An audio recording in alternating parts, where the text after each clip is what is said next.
Muy queridos amigos, creo que en estos días en que las circunstancias de esta Santa Cuaresma han cambiado de una manera tan especial y única, es importante que comentemos algunas de las vivencias de nuestra fe, especialmente a nivel litúrgico, que como Iglesia todos debemos vivir y estamos justamente experimentando. Quisiera hablar en primer lugar y después en una serie de pequeños programas sobre otros temas. En primer lugar hablaremos de la comunión.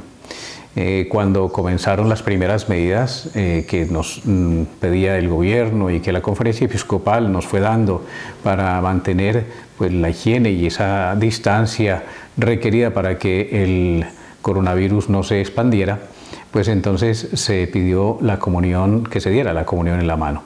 Y muchos fueron los fieles que se vieron pues muy impresionados por tener que comulgar en la mano.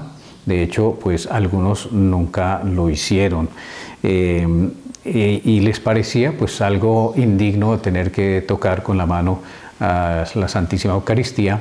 Y incluso pues algunos decían que era una profanación, cosa que es totalmente errónea. La comunión en la mano pues está prevista por la liturgia universal de la Iglesia y es una forma extraordinaria de comulgar, y como la circunstancia era extraordinaria se pidió que en general todos comulgaran de esa manera. Cuando pase esta circunstancia extraordinaria pues se recomendará que se vuelva a la forma ordinaria de comulgar, que es en la boca. Pues bien, así como muchos se impresionaron con la comunión en la mano, pues a los pocos días vinieron otras medidas más restrictivas en donde se nos pedía celebrar la misa a puerta cerrada o incluso pues ya cada uno en su casa. Con lo cual pues ya ni siquiera fue comulgar en la mano, sino hacer la comunión espiritual. La comunión espiritual es una forma de piedad que está muy arraigada en la Iglesia y que no está necesariamente como inventada para estas circunstancias en que los fieles no pueden asistir personalmente a la Santa Misa, sino que es una forma de encontrarse con Jesús diariamente y ojalá no solo una, sino muchas veces. De todas maneras, quisiera referirme al Catecismo de la Iglesia Católica en el apartado en que nos enseña sobre la comunión eucarística y en concreto sobre frutos de la comunión. De los numerales 1391 y siguientes se nos habla de los frutos de la comunión eucarística. Dice luego en el resumen del Catecismo número 1416, recogiendo pues todo lo que ha venido enseñando en las páginas anteriores: la Sagrada Comunión del cuerpo y la sangre de Cristo acrecienta la unión del comulgante con el Señor, perdona los pecados veniales y lo preserva de pecados graves. Puesto que los lazos de caridad entre el comulgante y Cristo son reforzados, entonces la recepción de este sacramento fortalece la unidad de la Iglesia, cuerpo místico de Cristo. Pues bien, acrecienta nuestra unión con Cristo, nos separa del pecado, borra los pecados veniales, preserva de futuros pecados mortales, nos une como Iglesia. Todos estos bienes los podemos recibir también con la comunión espiritual, porque de lo que se trata es de una apertura y una disponibilidad total del alma para recibir a Jesús. Y así como cuando recibimos la comunión en la Santa Misa y vamos como por costumbre y entonces como que vamos distraídos, hay que saber que los frutos de los sacramentos dependen de la disposición del fiel que los recibe.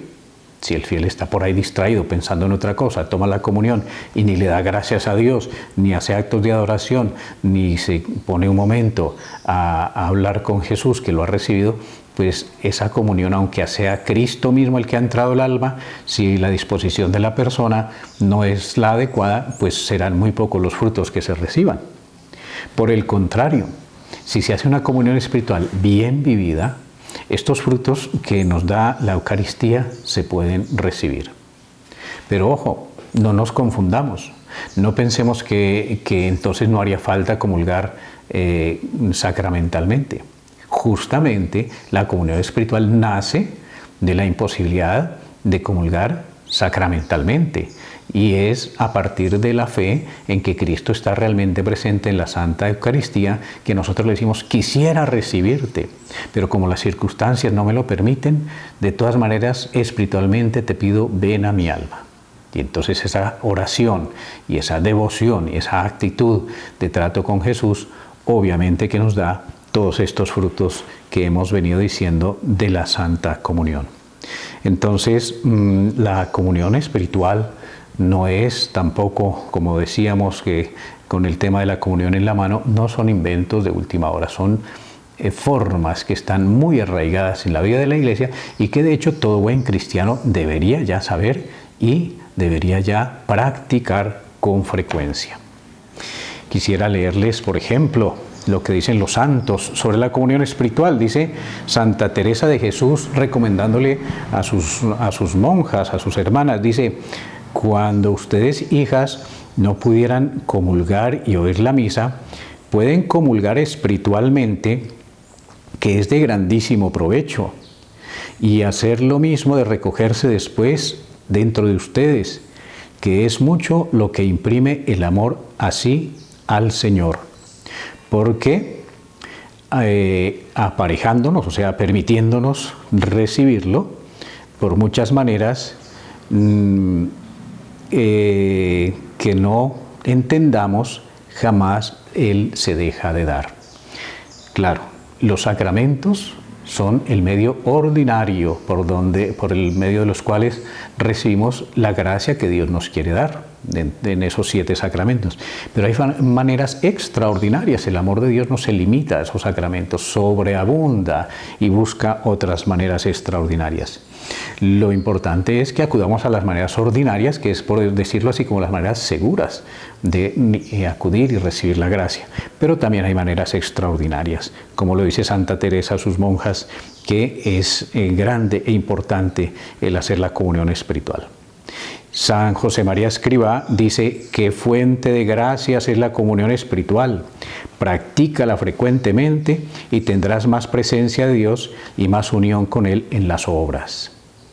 Y luego, San Alfonso María de Ligorio, otro de los grandes santos de vida espiritual que nos enseñan y que escribieron tanto, dice: la comunión espiritual consiste en un deseo ardiente de recibir a Jesús sacramentado y en un trato amoroso como si ya lo hubiésemos recibido. Miren qué bonito. Pues entonces la invitación es a vivir la comunión espiritual, porque es una forma de trato con Jesús muy íntima, muy personal, y que les recomiendo que sea diaria, frecuente, abundante, no solamente una vez. Miren lo que vuelve a decir San Alfonso María: la comunión espiritual se puede hacer sin que nadie nos vea, sin ser preciso estar en ayunas, y se puede hacer en cualquier hora, porque no consiste más que en un acto de amor. Basta decir de todo corazón: creo, mi Jesús, que estás en el Santísimo Sacramento, y te amo y deseo mucho recibirte. Ven a mi corazón, yo te abrazo, no te ausentes de mí. Ojalá cada uno de ustedes haga esa comunión espiritual, esas comuniones espirituales varias veces al día, haciendo, por ejemplo, pues mentalmente, espiritualmente, esa visita a los sagrarios que tengan más cerca, ojalá al de su propia parroquia, para que no quede solo Jesús, Eucaristía, sino que tú lo acompañes espiritualmente.